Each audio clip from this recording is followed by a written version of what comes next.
Ja, wir sind hier auf der neuen. Welcome aboard the new Hanse 385. Let me give you a tour of the boat, above decks and below. The first thing you'll notice is a clean and clutter-free deck layout.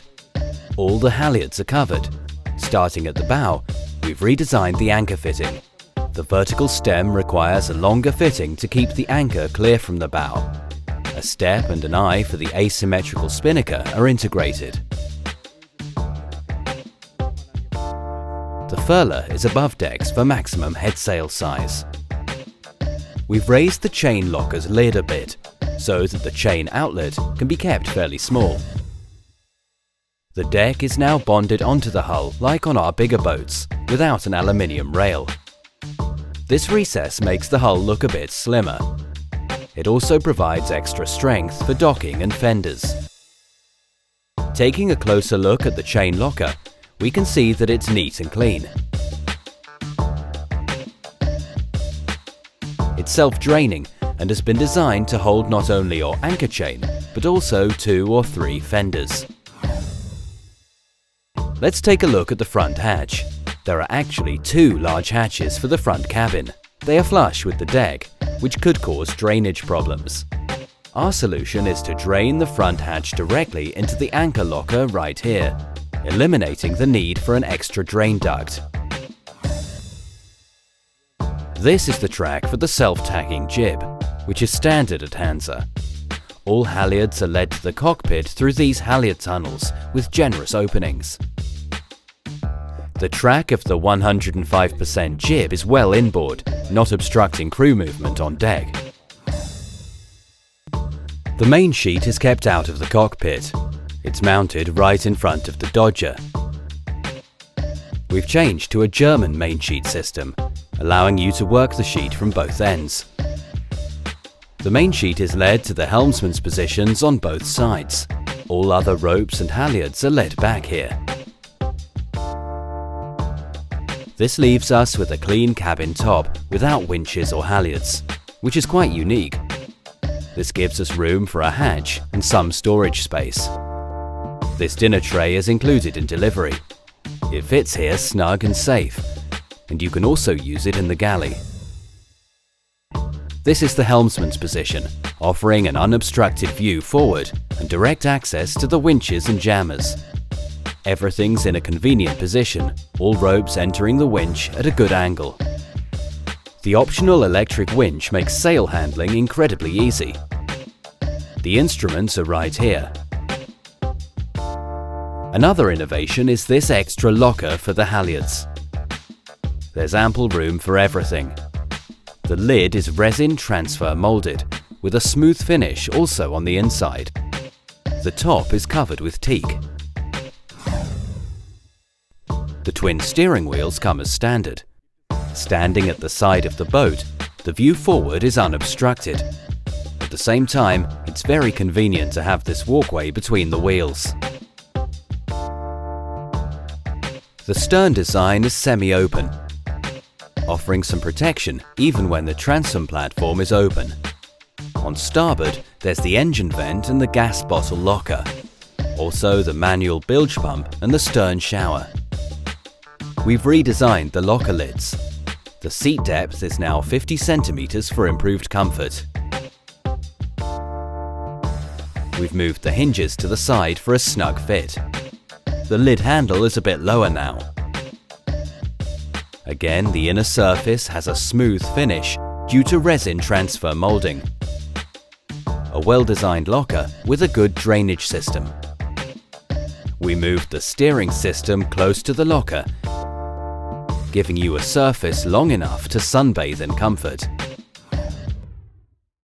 We've moved back the controls to the helmsperson, so we have a very wide and spacious cockpit.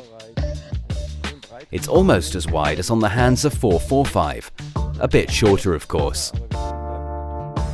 We have enough room for this new voluminous cockpit table. It's big enough for an optional fridge or even a barbecue. The new chart plotter is a bit exposed here, but that's no problem as there are no sheets or ropes in its way. You can swivel around so you can look at it from the cockpit or even watch a DVD on the screen. Another look at the cockpit table. This cup holder can be turned around to create a flush surface for dinner. Let's take a look at the companionway. The entry's in the back for maximum interior space. The sliding hatch is quite long, allowing for a gentle angle for the stairs, like on our bigger yachts. The drop boards slide up and down on tracks. One pull and it's closed. It's lockable too. Below decks, there are also a couple of things worth mentioning.